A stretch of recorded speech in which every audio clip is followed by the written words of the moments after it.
Alright, so I'm going to attempt to show how to open up and disassemble this Dell OptiPlex 7470 all-in-one series. Alright, so let's see here. It looks like there's a little latch under here. I don't know if I can show this, but let me try and rotate this. Okay, so here you can see there's a latch there.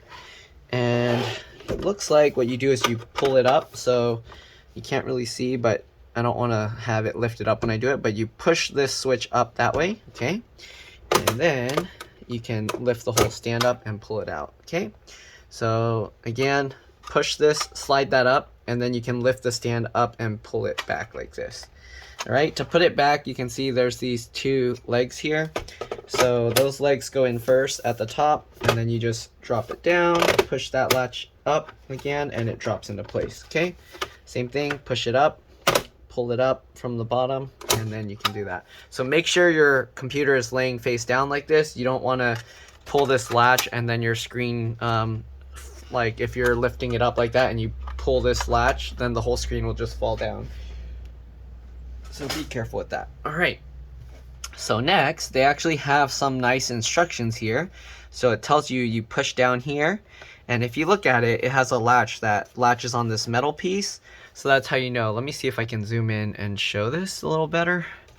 They actually have instructions here. So they say push down here, and you actually will slide this whole piece up. I mean, obviously, because this clip helps prevent it from going that way. So let's zoom out, and then I'll show you that. All right. So push that latch down, and you slide it up just like that. Okay, hopefully you can see. Just like that. If you push that and you don't push the latch, you can see I can't lift it. But what I do is I get my thumb here, and then on the very top, I push with my thumb out that way. So push this down, use your fingers here and your thumb, and push it to slide it that way. Once you do that, you can lift this cover off just like that.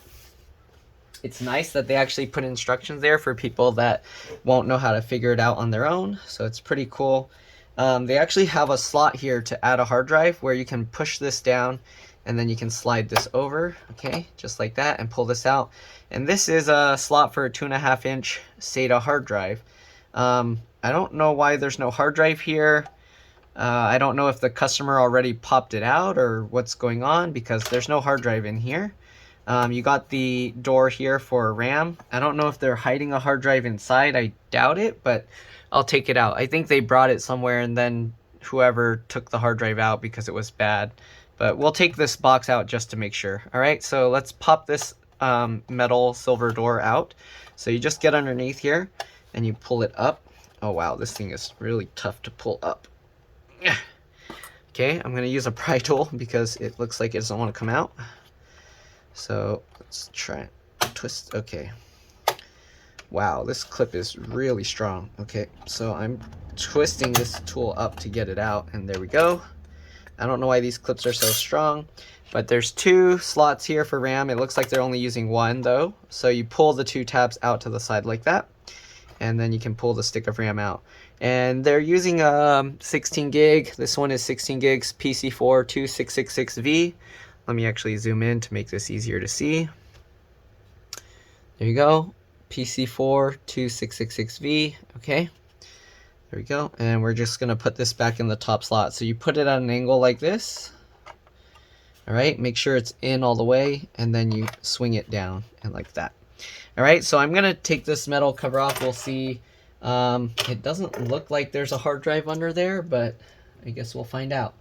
So I'm going to use a PH2 or JAS2 screwdriver. You might be able to use a PH3 for this, but actually the PH2 fits nicely. So let's zoom out and make this easier to see. Okay, so we're going to remove this one screw here. You want to keep the screws in order because they can be different size, shapes, and lengths. All right, I'm just taking this out to see if there's anything under here. We're going to remove this screw here as well. I'm guessing that the person already replaced the hard drive on, or removed the hard drive from here, because they said they were having an issue with it not being able to read the hard drive, or the hard drive was filling up or something, and then they said that the Dell technician was telling them their hard drive was bad, so, or Windows was corrupt. But if Windows was corrupt, I don't know why they would take out the hard drive, so that's kind of weird. All right, sorry, I need to get over the top here to see what I'm doing. Okay, So we got these 4 screws out, and I think that's it. They actually put little arrows here saying that to remove, there's these M3 screws. Okay, and those are the type of screws, I believe. Okay, so it's still stuck on here. Oh, I see. There's some more screws down here. So let's see. I don't know if I'll be able to easily remove this or not. There's 1 screw down here. Okay, and there's another screw over here, but this the power cable's slightly in the way here, so let me see. Is that a screw there? Let me check real quick.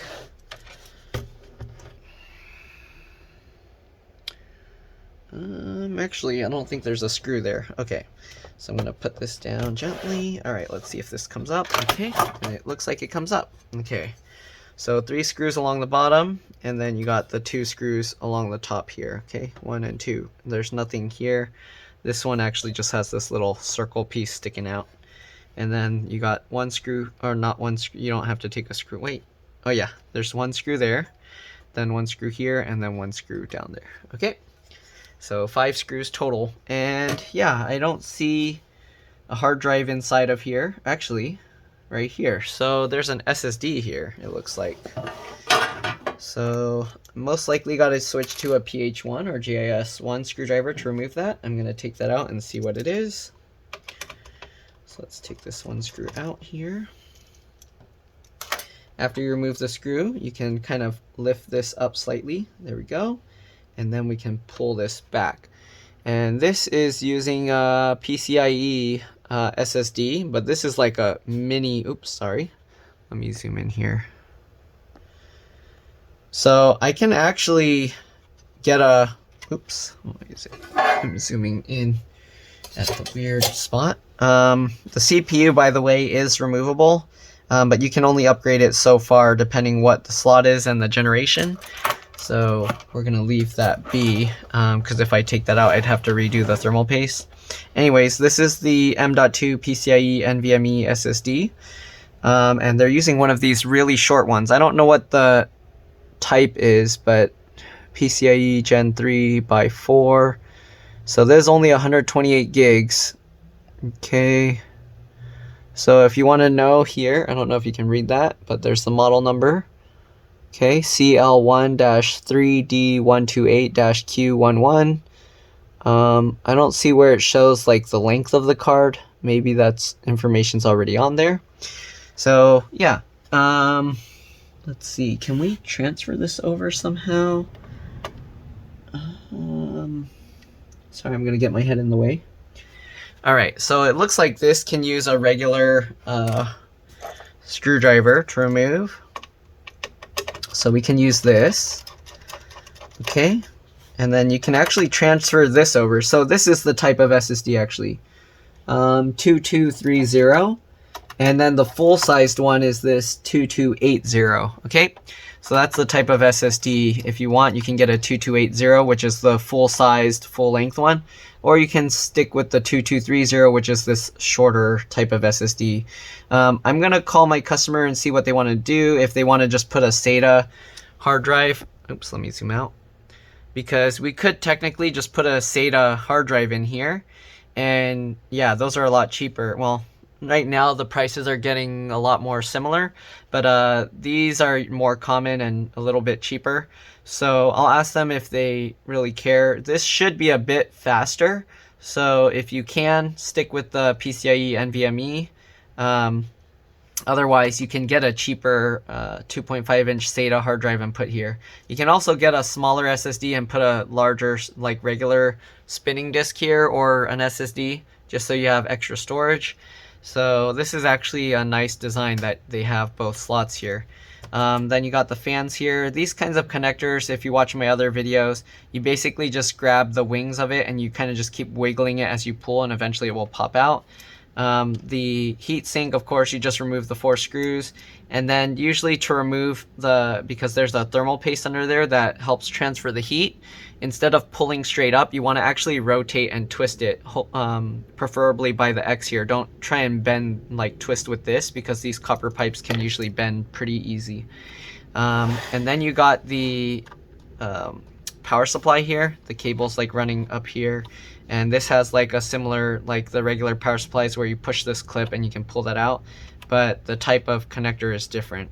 So it looks like to remove this you would have to undo a bunch of stuff though, because they did tuck some cabling underneath. And then you also got another fan here which connects there. Same thing, you just grab that, wiggle it, and pull it up. You also got the BIOS or CMOS battery here as well.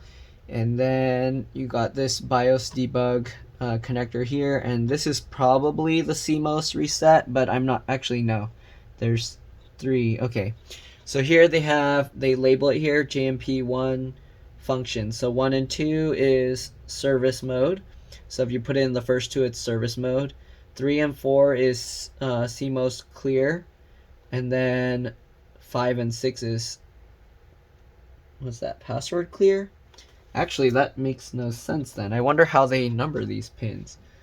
1, 2, 3, 4.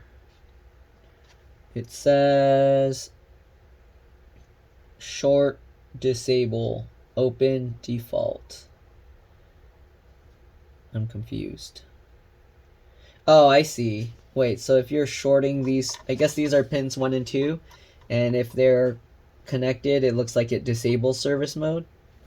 Yeah, okay, that's correct. So if you short it, then service mode's disabled. If you take this out, it puts the computer into service mode. So make sure you don't lose this little jumper. If you do, you have to get another jumper or something metal just to connect the 2 pieces. One time I didn't have the jumper, and then I just folded a staple, and then I just wrapped it on there, and that was good enough. But yeah, if you put it on the middle 2 pins, then you'll clear out the BIOS, so you don't have to mess with the battery. And then if you put it all the way at the end, then it will clear out the BIOS password. So the BIOS password actually isn't very useful if somebody knows how to work with the computer, because you can just open it and swap that over. So this computer, it's nice. They put all these debug connections here. So if there's some issues, and then there's a connection here, I'm not sure what that's for. That's most likely going into the screen. Okay, and you got the wireless card here, but I'm not going to risk popping that out. So anyways, we're going to put this back together for now, because I'm going to find out what the customer wants me to do with this. For now, I'm going to just put the screw, the PH1 or JS1 screw back in here. And I'm going to leave it here because I would recommend that they get the PCIe NVMe SSD. It does make a pretty big difference speed-wise, so I'd recommend they wait instead, unless they really want it done right away. So let's put this piece back, okay, just like that. I'm going to switch back to the PH or JS2 screwdriver, and we'll put the screw down here. Oops, let's zoom back out. Okay. That one screw there. This screw here.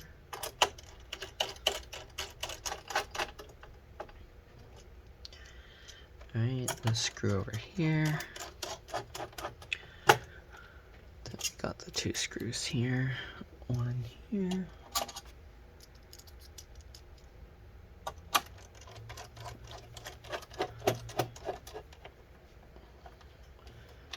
And the other one in this corner here. Okay, so this design is actually very nice. The hard drive, if you wanted to put one, I'll show you an example. So you want the smaller connector going closer to the bottom, and then the larger connector going the other way. And we're going to attach it to this. So this has these metal pegs that stick out. You just slide the one side first.